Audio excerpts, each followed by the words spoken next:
আমাদের সঙ্গে যোগ দিবেন নাজমুল আবেদিন ফাহিম, ক্রিকেট কোচ এবং বিশ্লেষক। ফাহিম ভাই, আপনি নিশ্চয়ই আমাকে শুনতে পাচ্ছেন। আপনার কাছে প্রথম প্রশ্ন, যেটার কথা আমি বলছিলাম, যে একাদশের যে বাস্তবতাটা, এই বাস্তবতায় আপনি আসলে একাদশে কি পরিবর্তন দেখছেন নাকি আদেও দেখছেন না? দেড় যুগ ধরে ভালোবাসার নিড়ে এসিআই পিওর সল্ট। আমার মনে হয় ব্যাটিং শক্তিটা নিয়ে আলাপ আলোচনা হতে পারে, যে ব্যাটিং শক্তি যদি আমরা দলে পরিবর্তন আনতে চাই, আরেকজন স্পিনারকে নিয়ে আসতে চাই, সেক্ষেত্রে আমাদের ব্যাটিং শক্তিটা কিন্তু খর্ব হবে। যদি জাকির আলী অনেকের জায়গায় আমরা একজন স্পিনারকে নিয়ে আসি, আমাদের ব্যাটিং শক্তি খর্ব হবে। ভালো ব্যাপার হচ্ছে যে মাহমুদ আলী রিয়াদ, ওর কাছ থেকে যেটা আমরা আশা করেছিলাম, ও ব্যাটিং করবে আর কিছুই করবে না, হয়তো মাঝে মধ্যে একাধিকবার বল করলেও করতে পারে, ও কিন্তু দুর্দান্ত বোলিং করছে এবং প্রায় একটা রেগুলার বলারের মতো বোলিং করছে কিন্তু। সো এখন কিন্তু আমরা মূলত, এখন যে দল আছে মূলত 3 জন স্পিনার এবং 3 জন পেস বোলার নিয়ে আমরা খেলছি কিন্তু। গত ম্যাচে তাই ছিল, যদিও সাকিব পুরো ওভার করেনি। তো আশা করবো সামনের ম্যাচে সাকিব যদি করে, মাহমুদুলের পাশে আছে, সো আমরা প্রায় 6 জন বলার নিয়ে খেলছি কিন্তু এই দল অনুযায়ী। সেক্ষেত্রে নতুন করে স্পিনার ইনক্লুড করার বোধহয় প্রয়োজন হবে না। আর পেসের ব্যাপারে আমার মনে হয় যে সাকিব কিন্তু অফকোর্স আমরা প্রথম চয়েস ছিল না, ডেফিনেটলি শরীফুল প্রথম চয়েস এবং আমাদের এস্টাবলিশড ওপেনিং বলার, বাট সাকিব দুর্দান্ত বোলিং করেছে এবং কনসিস্টেন্সি দেখিয়েছে কিন্তু। দুটো চাপের ম্যাচ, দুটো প্রেশার ম্যাচে বল শুরু করেছে, নতুন বল হাতে শুরু করেছে এবং প্রেশার ম্যাচে দারুণ বল করেছে দুটো ম্যাচে। সো আমার মনে ওইটাতে ও পাশ করে গেছে, যে বলার হিসাবে ওর জায়গাটা কোথায় ও আবার বোধহয় এনশিওর করেছে। হয়তো এই দলই আমরা আবার দেখতে পাবো।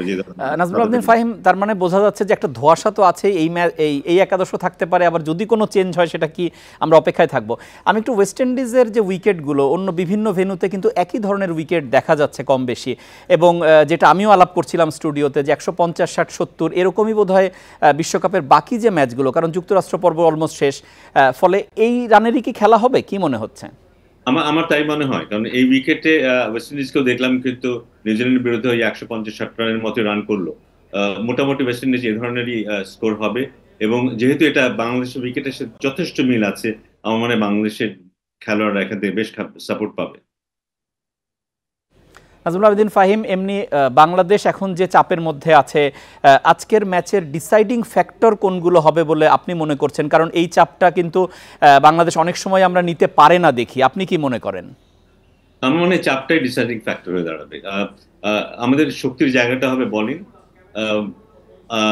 ওপেনিং স্ট্রোক থেকে যদি একটু রান আসে, এই উইকেটে বোধহয় সেটা সম্ভব।